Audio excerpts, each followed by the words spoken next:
Welcome to Relationship Workout for Men, Season 25, Moving Beyond Transactional Dating, Episode 7, What is the Future of Dating? I'm here with my guest, Anna Jackson. She's a psychotherapist based in the UK, specializing in everything mental health related. And this topic, we're going to ask her to put her crystal ball, look at her crystal ball and talk to us about where she thinks the dating world is going to be in 5 to 10 years. For instance, in the future, how will commitment be defined? So welcome, Anna, and I'm really curious, what do you think the future of dating is going to be?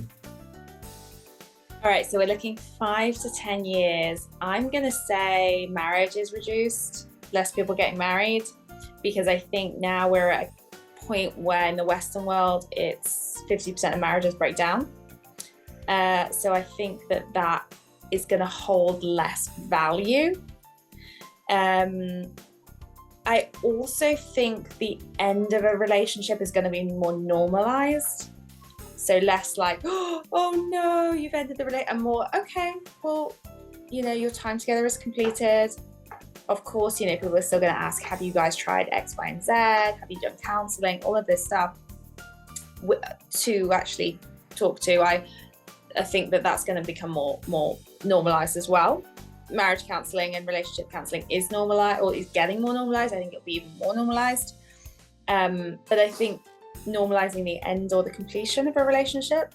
And I also think that people will attend potentially workshops or weekends where they look at the health of their relationship. So you could have a healthy relationship. It doesn't have to be, right, excuse my French, shit's hit the fan and now we have to go to marriage counseling. It could be, do you know what? I think why don't we just optimize what we have? We love what we have, but it can be optimized. Let's go to a workshop, let's go to a weekend, let's get a coach, and see them for 6 sessions. So I think that's going to be far more normalized as well. I'm not quite sure how. Look, dating apps ain't going anywhere. I think they're here to stay for the foreseeable. I wonder if people are going to start to get a bit more jaded of the constant amount of people that are on them and just actually wanting to be more selective. I wonder that might start. And that's possibly men and women. Yeah, I think that's how I see it. We're not talking a huge extreme amount of time, but I think up to 10 years, that's kind of how the landscape's going to start to look. I want to talk to a point you made earlier episode. Is the future of dating also going to include must-haves that are tied to self-awareness? Like that transparency, that understanding of where I am in my journey, is that going to become more normalized? And when we're dating, and we're going to put that on the table more naturally? So I think there's going to be like a conscious awakening, for want of a better term, in about 15 years, where the world is just far more aware and spiritually aware and connected to source, to universe.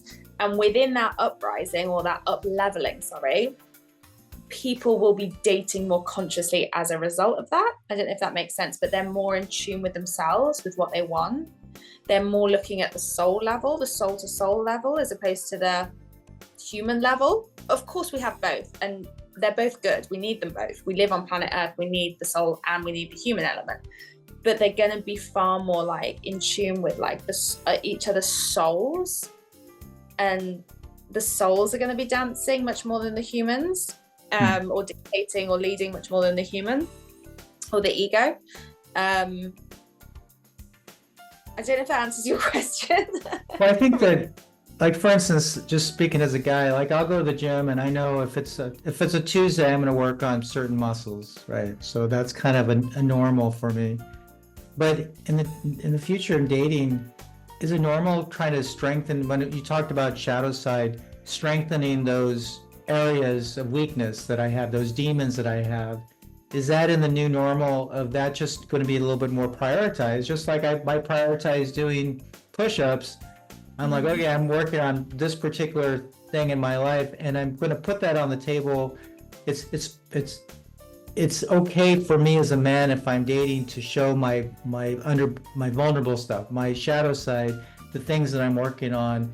So the new normal will be, one, I'm aware of it, and Yeah. two, I'm sharing it in dating. Yeah. It's like, that's just like, I want to have kids, and I also am working on my defensiveness. I mean, those could be just a very normal part of being transparent and dating. Do you think that's where things are going to go toward?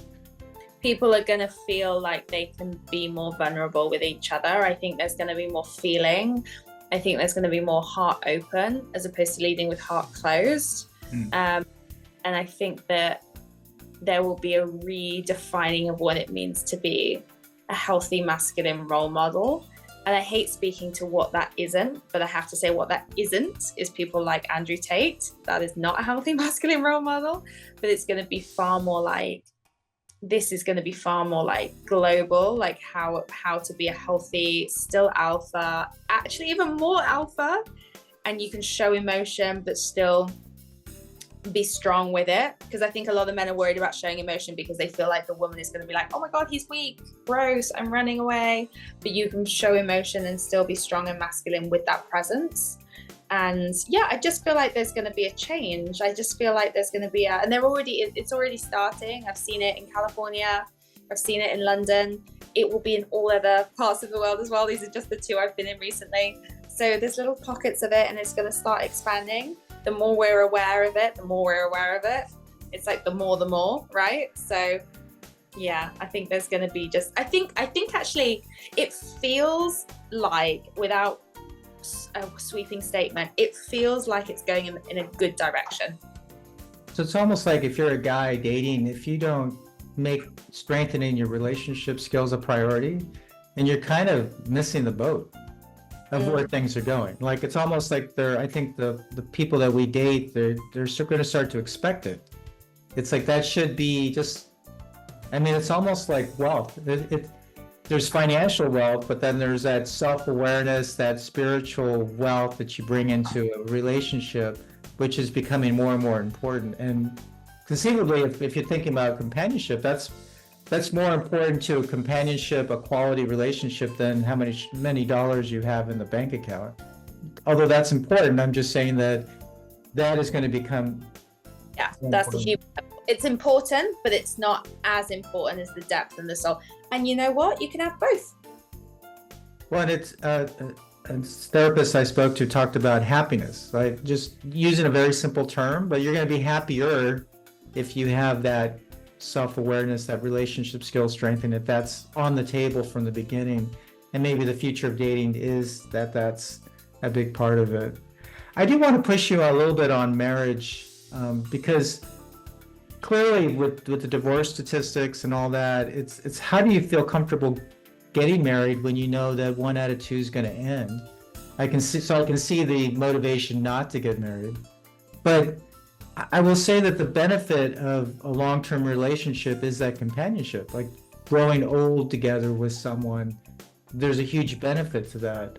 And whether or not you legally marry or not, but just I think if you get the relationship skill thing right, if we do the first part and we have that self-awareness, we're much more likely to pick partners that are good, better matches for us, and more likely to stay together, ask those tough questions when it's time to ask those questions. So we build that companionship into, the 1 year becomes 5, becomes 10, becomes 20, becomes 40, that you're together. I think that's where I would hope people get to, because I don't necessarily want in my 40s to be starting again, and then my 45 I'm starting again, 50 I'm starting again, and I'm eventually going to run out of years. And you're not really building any companionship. You're kind of you're kind of going back to, it's all transactional. If I'm not building companionship, then I'm kind of in this transactional world, and I'm not sure that's where we want to be either. Right.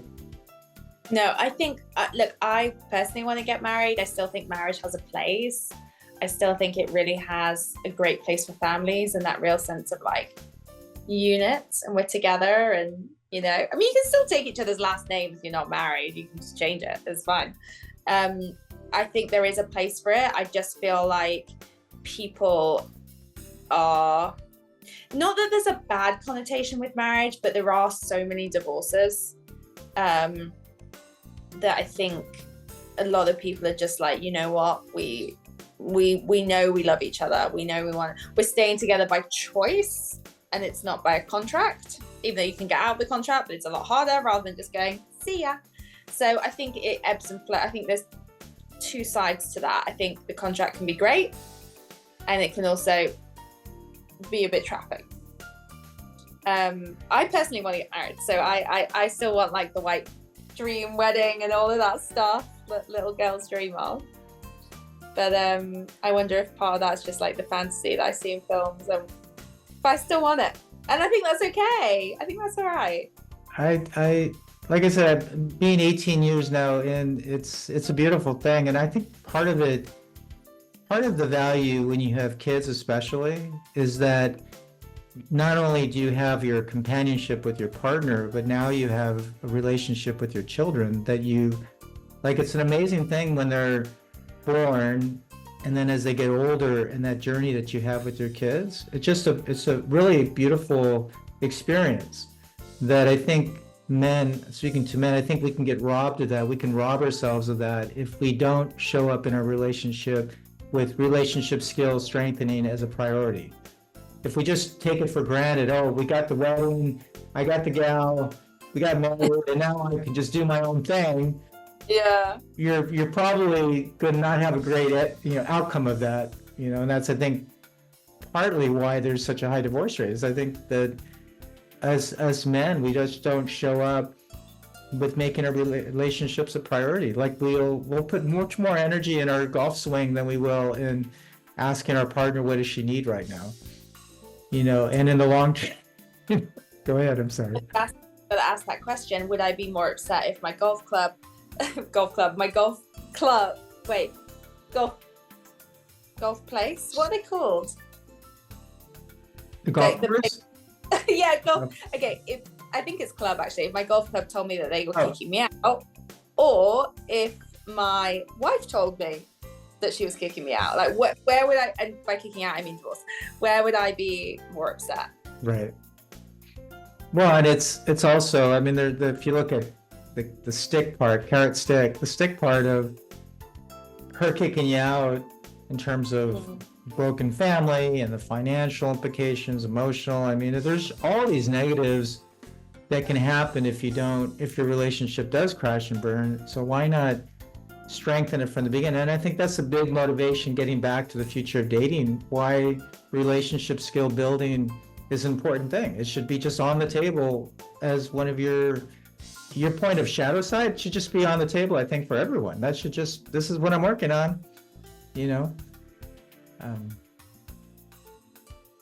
All right, I think we're going to end it there. I definitely have my to-do list of stuff I'm going to do from these episodes, so including the shadow side and stuff. So thank you so much, Anna. This has been a real pleasure and really, really helpful. And so I appreciate your time. Thank you so much.